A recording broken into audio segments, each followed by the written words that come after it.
அடுத்து சூரா யூசுஃபில் 51, 52, 53வது வசனம். நீங்கள் ஒன்று விளங்கிக்கணும், நம்ம அந்த நம்பர் போட்டிருக்க பாருங்க.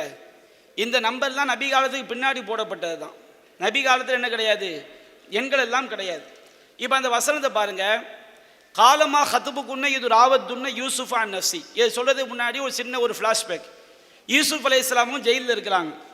ஜெயிலில் இருக்கும்போது மன்னர் ஒரு தூதுவரை அனுப்பி நீங்கள் ஜெயிலை விட்டு வாங்க அப்படின்னு மன்னர் அழைக்க விடுறாங்க. அப்போ யூசுஃப் அலைஹிஸ்ஸலாம் என்ன செய்கிறாங்க, நான் ஜெயிலை விட்டு என்ன செய்ய மாட்டேன், வரமாட்டேன். என் மேலே அந்த பெண்களை பற்றி நீங்கள் என்ன செய்யுங்க, விசாரிங்க. அந்த பெண்களில் என்ன நடந்து விசாரிக்கணும்னு என்ன செய்கிறாங்க, கோரிக்கை வைக்கிறாங்க. அப்படி கோரிக்கை வச்சோன்னே மன்னர் என்ன செய்கிறாரு, அந்த பெண்களை தான் அழைச்சி விசாரிக்கிறார். மன்னர் அந்த பெண்களை அழைத்து விசாரிக்கும் போது யூசுப் நபி எங்கே இருக்கிறாங்க, இதை மனசில் வச்சுக்கிடுங்க. இப்போ மன்னர் விசாரிக்கிறார், அந்த பெண்களை அழைச்சி விசாரிக்கிறார். காலமா ஹதுபுக்குன்ன இது ராவத்துன்ன யூசுஃப் அன் நஃப்சி. யூசுஃபை நீங்கள் அடைய முயன்ற போது உங்களுக்கு நேர்ந்தது என்ன அப்படின்னு கேட்குறாங்க. அப்போ அந்த பெண்கள் சொல்கிறாங்க, குல்ன ஹாஷல் இல்லா, அல்லாஹ் தூய்மையானவன், மா அலிம்னா அலேஹி மின் சூயின், அவரிடம் எந்த கெட்ட செயலையும் நாங்கள் அறியவில்லை. அப்போ இப்படி அந்த பெண்கள் சொல்லிடுறாங்க.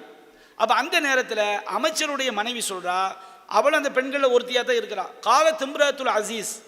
அப்போ அதற்கு அமைச்சரின் மனைவி, அல் ஆன ஹஸ் ஹசல் ஹக்கு, இப்போது உண்மை வெளிப்பட்டு விட்டது. அனராவத்துஹு அன் நஃப்சி, நான் தான் அவரை அடைய முயன்றேன். வைன்னஹு லமின சாதுகீன், அவர் உண்மையாளர்களில் ஒருவர் அப்படின்னு அமைச்சருடைய மனைவி சொல்கிறாங்க. அதுக்கு பின்னாடி வரக்கூடிய வாசகங்களும் இந்த குரானில் அமைச்சருடைய மனைவியின் வாசகமாக தான் தொடர்ந்து வருது.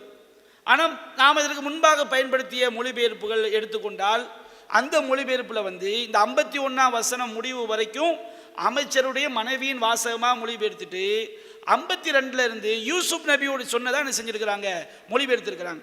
இப்போ நமக்கு முதல் கேள்வி என்ன கேள்வி வருது, இந்த பெண்களை மன்னர் விசாரிக்கும் போது யூசுப் நபி எங்கே இருக்கிறாங்க, ஜெயிலில் இருக்கிறாங்க. இந்த விசாரணைக்கு பிறகுதான் யூசுப் நபி எங்கே வர்றாங்க, மன்னர்கிட்ட என்ன செய்கிறாங்க, வர்றாங்க. அப்போ இந்த குரானுடைய வசனம் அரபி மொழி போங்க அடிப்படையிலையும் அந்த அமைச்சருடைய மனைவியுடைய பேச்சாக தான் தொடர்ந்து வருது. யூசுப் நபி சொன்னார் என்பதற்கு எந்த ஆதாரமே எங்கே என்ன செய்யலை, இல்லை. அப்போ இந்த 52வது வசனத்துடைய கருத்தை பாருங்க. நான் தான் அவரை அடைய முயன்றேன். அந்த யூசுப் எப்படிப்பட்டவர், உண்மையாளர்களில் ஒருவர். தாலிக்க, இதை எதற்காக நான் சொல்கிறேன் என்றால், லி யஅலம அன்னி லம் அஹுன்ஹு பில் கைப், மறைவாக இருக்கும் அவருக்கு நான் மோசடி செய்யவில்லை என்பதை அவர் அறிய வேண்டும் என்பதே இவ்வாறு ஒப்புக்கொண்டதற்கு காரணம். அந்த பெண்ணு அவள் உண்மையை சாட்சி சொல்லும்போது யூசுப் நபி அந்த சபையில் கிடையாது. அரபி மொழியில் சபையில் இருந்தால் அதுக்கு பிறகு ஷுஹூதும்பாங்க, சபையில் இல்லாவிட்டால் காயிபும்பாங்க. சபையில் இல்லாவிட்டால் என்னது, காயிப். யாராவது ஸ்கூலுக்கு வரலாம் வச்சுக்கிடுங்க, வந்துட்டால் ஹாலிரும்பாங்க. வரலன்னா என்ன சொல்லுவாங்க, காயிப். காயிப்னு சொன்னால் சபையில் அவர் இல்லை, அவர் வெளியே என்ன செய்கிறாரு, இருக்கிறார்.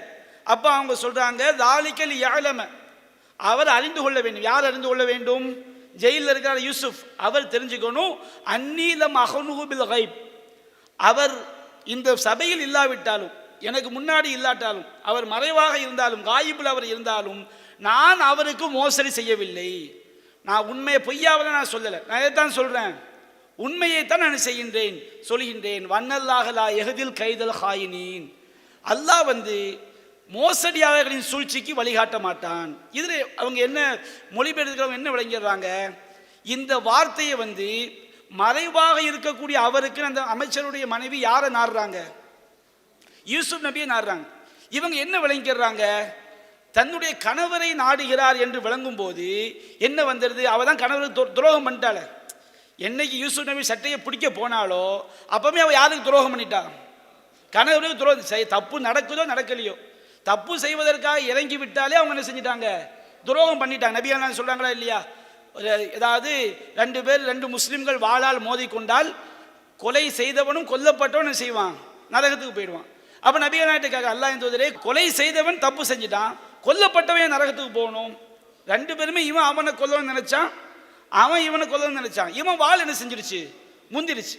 அப்போ என்றைக்கு ஒரு பெண்ணு தப்பு செய்யணும் இறங்கிட்டாலோ அப்பவுமே அவன் என்ன செஞ்சிட்டா, கணவனுக்கு என்ன செஞ்சிட்டா, துரோகம் பண்ணிட்டா. உள்ளத்தை நினைச்சா துரோகம் கிடையாது, அது தப்பு செய்யணும், களத்தில் இறங்கியாச்சுல, போய் இறங்கி பிடிச்சாச்சு.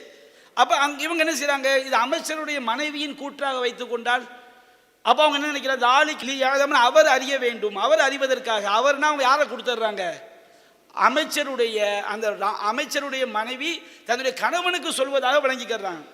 கணவனுக்கு சொல்வதாக விளங்கிக் கொள்ளும் என்ன வந்துடும், அவ தான் அவளுக்கு துரோகம் பண்ணிட்டா, துரோகம் பண்ண பொம்பளை தான் துரோகம் பண்ணலன்னு எப்படி சொல்லுவா அப்படிங்கிற கேள்வி என்ன செஞ்சிருது வந்து நிற்கும் போது குரான்ல அந்த பெண்ணுடைய வார்த்தையாகத்தான் அது வந்திருக்குது. அப்போ இவங்க அவள் கணவனுக்கு துரோகம் பண்ணி அவள் துரோகம் பண்ணவில்லைன்னு எப்படி சொல்ல முடியும்? அதனால் இதை யார் சொன்னதாகத்தான் வைத்துக்கொள்ள வேண்டும், யூசுப் சொன்னதாகத்தான் வைத்துக்கொள்ள வேண்டுங்கிற முடிவுக்கு வர்றாங்க. ஆனால் அந்த அவர் அறிய வேண்டும் என்ற அந்த பெண் சொல்வது யாரைத்தான் சொல்கிறாள், யூசுப்பை தான் சொல்ல. அரபி மொழியில் வந்து சபையில் இல்லாத ஒருவரை என்ன செய்வாங்க, அவர் காயிபில் இருக்கிறாரு அப்படின்னு செய்வாங்க, சொல்லுவாங்க, அவர் மறைவாக இருக்கிறாருன்னு சொல்லுவாங்க. அப்போ அந்த பெண் சொல்லுகின்றார், தாலிக்கல் யாழம, அந்த அவர் அறிந்து கொள்ள வேண்டும். அவர் என்றால் யார், யூசுப். அவர் அறிந்து கொள்ள வேண்டும், லம் அஹுன்ஹு பில் கைப், அவர் மறைவாக இருந்தாலும், பில் கைப்னா காயிபன், அவர் மறைவாக இருந்தாலும் நான் அவருக்கு மோசடி செய்யவில்லை, சரியாக தான் நான் சாட்சி சொல்கிறேன். அவர் சபையில் இருந்தால் குறுக்கு விசாரணை பண்ணலாம், குறுக்கு கேள்வி கேட்கலாம். அவர் சபையில் இல்லை, சபையில் அவர் இல்லாட்டா அவருக்கு என்ன செய்ய, சாட்சியில் என்ன செய்யல, அவருக்கு என்ன செய்யல, மோசடி செய்யவில்லை. வன்னல்லாஹலா யஹ்தில் கைதல் ஹாயினீன், மோசடிக்காரர்களின் சூழ்ச்சிக்கு அல்லாஹ் செய்ய மாட்டான், வழிகாட்ட மாட்டான். அடுத்து அந்த பெண் சொல்கிறாள், வமாவு பர்ரிஉ நஃப்சி, என்னுடைய உள்ளம் பரிசுத்தமான சொல்லலை. இன்ன நஃப்ஸல அம்மாரத்துன் பிஸ்ஸு, உள்ளம் என்றாலே கெட்டதை தூண்டக்கூடியதான், அவ தான் தப்பு செய்ய வந்துட்டாள்ல. அப்போ இந்த வாசகத்தை யூசுப் நபி சொன்னதை ஆக்கி என்ன செய்கிறாங்க, யூசுப் நபியை தன்னுடைய உள்ளம் வந்து பரிசுத்தமற்ற உள்ளம் என்று ஒத்துக்கொண்டா அப்படி ஆக்குறாங்க. அந்த குர்ஆனுடைய போங்கில் அமைச்சருடைய மனைவியின் கூற்றாகத்தான் அது வருகிறது. இதற்கு முன்பாக யூசுப் நபி ஜெயிலில் இருக்கிறாரு. இந்த பெண் இப்படி சொன்ன பிறகுதான் யூசுப் நபி என்ன செய்கின்றார், சபைக்கு வருகின்றார். குர்ஆனுடைய வசனத்திலும் அந்த அமைச்சருடைய மனைவியின் கூற்றாகத்தான் தொடர்ச்சியாக வருகிறது. அப்போ வமாவு பர்ரிஉ நஃப்சி, அந்த அமைச்சருடைய மனைவி சொன்னால், இன்ன நஃப்ஸ, என்னுடைய உள்ளம் பரிசுத்தமானது என்று நான் வாதிக்கவில்லை, என்னுடைய உள்ளத்தை நானே தூய்மைப்படுத்திக் கொள்ளவில்லை. இன்ன நஃப்ஸல் அம்மாரத்துன் பிஸ்ஸூயி இல்லாமா ரஹிம ரப்பி, என்னுடைய இறைவன் அருள் புரிந்தவற்றை தவிர உள்ளம் தீமையை அதிகம் தூண்டுவதாகவே உள்ளது. இன்ன ரப்பி கஃபூர் ரஹீம், என் இறைவன் மன்னிப்பு மிக்கவன், நெஹரில்லா அன்பாளன். எப்போ நம்ம இந்த 3 வசனங்களையும் யாருடைய கூற்றாகத்தான் மொழிபெயர்த்திருக்கிறோம், அமைச்சருடைய மனைவியின் கூட்டாக. முந்தைய மொழிபெயர்ப்பு யாருடைய கூட்டாக மொழிபெயர்க்கப்பட்டிருந்துச்சு, யூசுப். அதுக்குரிய காரணத்தை நான் தெளிவுபடுத்தினேன். இங்கே என்ன கேள்வி, அந்த அமைச்சருடைய மனைவி அவர் அறிய வேண்டும் என்று சொல்வது யாரைத்தான், சிறையில் இருக்கக்கூடிய யூசுப் நபியைத்தான். தன்னுடைய கணவனுக்கு துரோகம் செய்து அவள் மறுக்கவில்லை. அது அடுத்த வசனத்தை அவள் என்ன செய்கின்றாள், ஒப்புக்கொள்கின்றாள். அப்போ இந்த வசனத்தை வந்து நாம் தகுந்த ஆதாரங்கள் அடிப்படையில், இதற்கு பிறகுதான் அந்த யூசுப் நபி என்ன செய்வார், மன்னர் அழைப்பார். ஃபலம்மா ஜாஹு, யூசுப் வந்த பிறகு அவரை நெருக்கமாக்கி வைத்துக்கொண்டு அவர்கிட்ட பேசுவார் என்றெல்லாம் யூசுப் வருகையெல்லாம் இதற்கு பிறகுதான் என்ன செய்யும் இருக்கும். அப்போ இதில் நம்ம என்ன செஞ்சிருக்கிறோம், தகுந்த ஆதாரங்கள் அடிப்படையில் நம்முடைய கருத்தை மாற்றி இருக்கிறோம் என்பதை நாம் இங்கே தெளிவுபடுத்திக்கிறோம்.